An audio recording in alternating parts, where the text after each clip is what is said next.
இந்த வீடியோ உங்களுடைய எஜுகேஷன் பர்பஸ்க்காக மட்டும்தான். இன்வெஸ்ட்மெண்ட் அட்வைஸ் ஆகவோ ரெக்கமெண்டேஷனாவோ எடுத்துக்க வேண்டாம். உங்களுடைய ஓன் ரிசர்ச் மூலமா மட்டுமே நீங்க என்ன பண்ணணும், உங்களுடைய இன்வெஸ்ட்மெண்ட் டெசிஷன்ஸை எடுக்கணும். சரிங்களா? மக்கள் அனைவருக்கும் வணக்கம். இன்னைக்கு நம்ம பைசா மாஸ்டர் தமிழ்ல பார்க்க போற முக்கியமான டாபிக் இந்த HDFC பேங்க் உடைய இஷ்யூஸ். அதாவது இந்த ஷேர் பிரைஸ் தொடர்ந்து கீழே போயிட்டு இருக்கு. அதாவது எவ்வளவு கீழே போயிருக்கு அப்படின்னு பாத்தீங்கன்னா கிட்டத்தட்ட 1,00,000 கோடி ரூபாய்க்கான கேபிட்டல் மார்க்கெட் வேல்யூ குறைஞ்சிருக்கு. சரிங்களா? அப்படின்னா இந்த கம்பெனிக்கு என்ன பிரச்சனை இருக்கு? அதோட இத்தனை காலமா 11 வருஷமா எல்லாருடைய வாழ்க்கையிலையும் நான் சொல்லக்கூடிய பல மியூச்சுவல் ஃபண்ட்ல இன்வெஸ்ட் பண்ணவங்களும் சரி, அந்த மியூச்சுவல் ஃபண்ட் ஹோல்டிங்னா அதிகமா இருக்கிறது யாருன்னு பார்த்தீங்கன்னா HDFC பேங்க் லிமிடெடா தான் இருக்கும். அப்போ இன்னைக்கு பல பேருடைய லைஃப்ல ஒரு கல்யாண செலவா இருக்கட்டும், ஒரு எஜுகேஷன் செலவா இருக்கட்டும், இந்த மாதிரியான எல்லா விஷயத்துக்கும் நம்ம என்ன பண்ணுவோம்னா பேசிக்கா மியூச்சுவல் ஃபண்ட் மாதிரியான விஷயங்கள்லயோ இல்லை டைரக்ட் ஸ்டாக்லயோ இன்வெஸ்ட் பண்ணுவோம். அப்படி தெரிஞ்சோ தெரியாமலோ நம்மளுடைய வாழ்க்கையில HDFC பேங்க் தவிர்க்க முடியாத ஒரு இடத்துல தான் போன 11 வருஷமா இருந்திருக்கு. ஓகேங்களா? 1994 இன்கார்பரேட் பண்ணப்பட்ட இந்த HDFC பேங்க் லிமிடெட் தீபக் பரேக்கோட கட்டுப்பாட்டில் சேஃபா 2023 வரைக்கும் கண்ட்ரோலில் வந்தது. 2023 HDFC லிமிடெடும் HDFC பேங்க் லிமிடெடும் மெர்ஜான சமயத்தில் தீபக் பரேக் எக்ஸிட் ஆகுறாரு. ஸோ அதுக்கப்புறம் தான் இந்த பிரச்சனையே ஸ்டார்ட் ஆகுது இந்த பேங்க்குக்கு. இந்த பேங்க்கோடைய ப்ராப்ளமில் ஒன்று ஒன்றா நம்ம டிஸ்கஸ் பண்ணுவோம். ஸோ தட் உங்களுக்கு நீங்கள் இந்த ஸ்டாக் வச்சுருந்தீங்கன்னா அதை கண்டினியூ பண்ணலாமா இல்லையா, அல்லது ஃபர்தராக இதை நம்ம வந்து கன்சிடர் பண்ணலாமா அப்படிங்கிற முடிவு எடுக்கிறதுக்கு நிச்சயமாக இந்த வீடியோ உங்களுக்கு யூஸ்ஃபுல்லாக இருக்கும். நான் ஸ்க்ரீனில் உங்களுக்கு வச்சுருக்கேன் பாருங்கள். லாஸ்ட்டு 3 மந்த், அதாவது இந்த ஜனவரி 1ஆம் தேதியிலேருந்து மார்ச் வரைக்கும் இந்த கம்பெனியோட ஸ்டாக் ப்ரைஸ் பார்த்தீங்கன்னா கிட்டத்தட்ட 20% மைனஸில் போயிருக்கு. ரெண்டாவது லாஸ்ட் 2 டேஸில் மட்டுமே 7லேருந்து 8% ஸ்லெட்ஜ் ஆயிருக்கு. இப்போ ஒரு மாதம் நீங்கள் எடுத்து பார்த்தீங்கன்னா 10%. இப்போ இது தொடருமா கேள்விதான் உங்களுக்குள்ள இருக்கும். என்னென்ன மாதிரியான காரணங்கள்லாம் இதுக்குள்ளே இருக்குங்கிறதையும் நான் உங்களுக்கு ஒன்று ஒன்றா எக்ஸ்பிளைன் பண்ணுறேன். ஸோ தட் உங்களுக்கு இது ஈஸியாகவே புரிஞ்சுது. இந்த ஸ்டாக்கோட ஃபாலுக்கு முக்கியமான காரணம் என்னன்னு பார்த்தீங்கன்னா இந்த கம்பெனியில் டெம்பரவரி சேர்மனாக இருந்த அதானு சக்கரவர்த்தி அப்படிங்கிறவர் ரிசைன் பண்ணிட்டார். அவர் ரிசைன் மட்டும் பண்ணியிருந்தா பிரச்சனையே கிடையாது. அவர் ஒரு லெட்டரில், ரெசிக்னேஷன் லெட்டரில் ரீசன் எழுதி வச்சிருக்கிறார். என்னுடைய பிரின்சிபலுக்கும் எத்திக்ஸ்க்கும் முரணா இங்கே சில செயல்கள் நடைபெறுது, அதனால எனக்கு இது பிடிக்கலன்னு எழுதுன மாதிரி இருக்கு. இதை வந்து உண்மையிலேயே பெரிய பெரிய கார்பரேட்ல இயல்பாக நடக்கக்கூடிய விஷயங்கள் தான், இது ஒன்றுமே கிடையாது. ஆனால் அவருக்கு ஏன் அது ஒப்பலை அப்படின்னு நீங்கள் பார்த்தீங்கன்னா, அவர் ஒரு IAS ஆஃபீஸர். 1983 பேட்ச் கம்ப்ளீட் பண்ண ஒரு IAS ஆஃபீஸர். அவர் வந்து இந்த மாதிரி எக்கனாமிக்கல், கார்பரேட் அஃபேர்ஸ் இந்த மாதிரியான விஷயங்களை தான் அவங்க அதிகமாக ஃபோக்கஸ் பண்ணுவாங்க.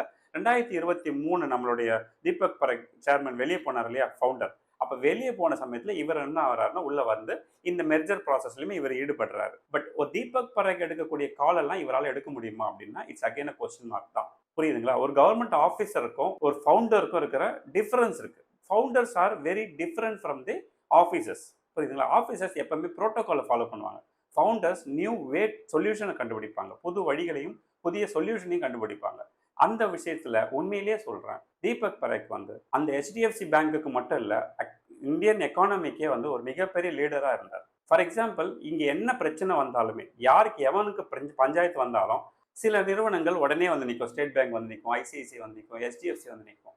அதுல முக்கியமா தீபக் பரேக் பார்த்தீங்கன்னா சத்யம் கம்ப்யூட்டர்ஸோடைய கிரைசஸ் டைம்ல உங்களுக்கு எல்லாம் ஞாபகம் இருக்கும். கிரைசஸ் நடந்தப்போ அங்கே உட்காந்து அந்த பிரச்சனையை முடிச்சு அதை ஒரு ப்ராசஸை கம்ப்ளீட் பண்ணதுக்கு, முழு சக்ஸஸ்ஃபுல்லாக அந்த ப்ராசஸை முடிச்சதுக்கு யார் இருந்தாங்க அந்த குழுவோட சேர்மனா? Yes, Deepak Parekh, who is HDFC bank founder. அந்த குரூப்போடைய கோ-ஃபவுண்டரா மகேந்திராவும் இருந்தாங்க. பெரிய பெரிய பிரச்சனைகளுக்கெல்லாம் இவங்க என்ன பண்ணியிருக்காங்க, சொல்யூஷன் கிரியேட் பண்ணியிருக்காங்க. ஈவன் உங்க எல்லாருக்கும் நல்லா தெரியும், எஸ் பேங்க் ஒரு பிரச்சனையில் மாட்டும்போது கவர்மெண்ட் வந்து ஸ்டேட் பேங்க் மூலமா சப்போர்ட் பண்ணது இல்லாம ஒரு பிரைவேட் பேங்கா 2 பேங்க் வந்து உள்ள ஹெல்ப் பண்ணாங்க. யார்?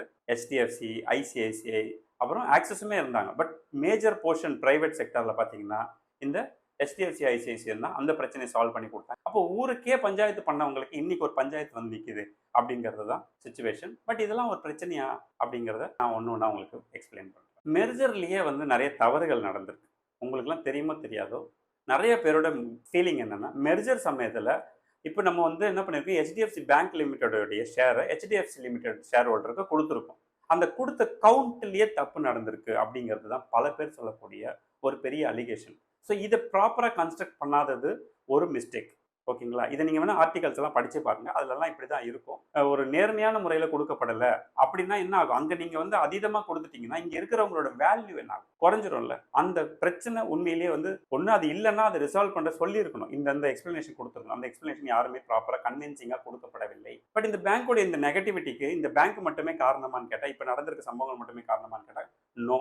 இன்னைக்கு குளோபல் லெவல்லே பல பிரச்சனை போயிட்டு இருக்கு. இன்னைக்கு பல கம்பெனிங்க, பல பேங்க்ஸ் வந்து 5%லேருந்து 7% வரைக்கும் மைனஸ்ல போயிருக்காங்க. அதனால HDFC வந்து ஒரு 7% போயிடுச்சு 2 நாளுக்கு முன்னாடி. அதனால இது ஒரு பெரிய பிரச்சனையா அப்படின்னு கேட்டீங்கன்னா, எக்ஸாக்ட்லி நோ.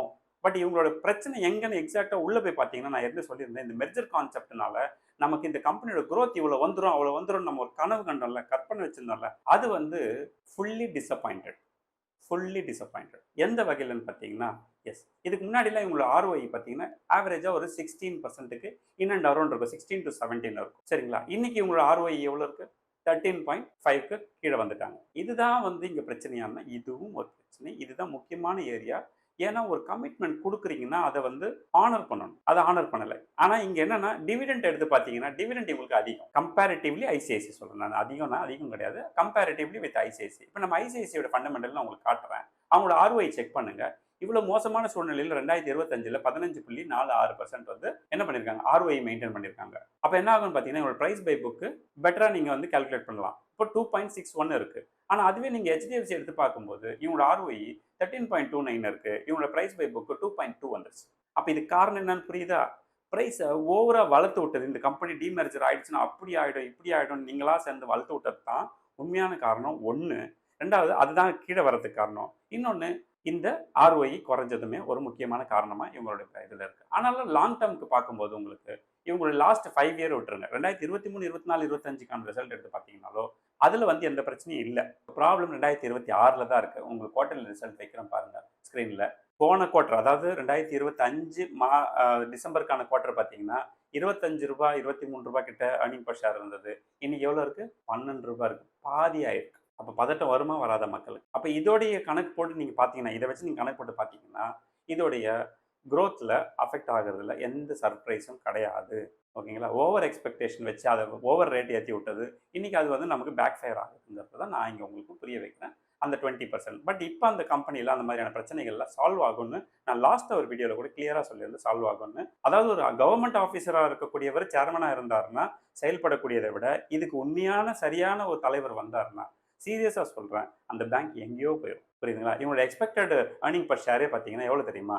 அப்ராக்ஸிமேட்லி ரூ. 130 வரணும். ஆனா வருமான்னு கேட்டா பாசிபிளே இல்ல. ரூ. 12 லாஸ்ட் 2 குவார்டர் வந்திருக்கு. நெக்ஸ்ட் 2 குவார்டருக்குமே ஒருவேளை ஒரு ரூ. 20 இல்ல ரூ. 25 வந்ததுன்னா கூட இது என்ன பண்ண முடியாதுன்னா, போன வருஷத்துக்கான earning per share இது பீட் பண்றது ரொம்ப கஷ்டம். அதனால ரொம்ப ரேட் கம்மியா இருக்குன்னு ஓடி போய் பல்க் இன்வெஸ்ட்மெண்ட்லாம் பண்ணுவதை தவிர்த்து விடுங்கள்.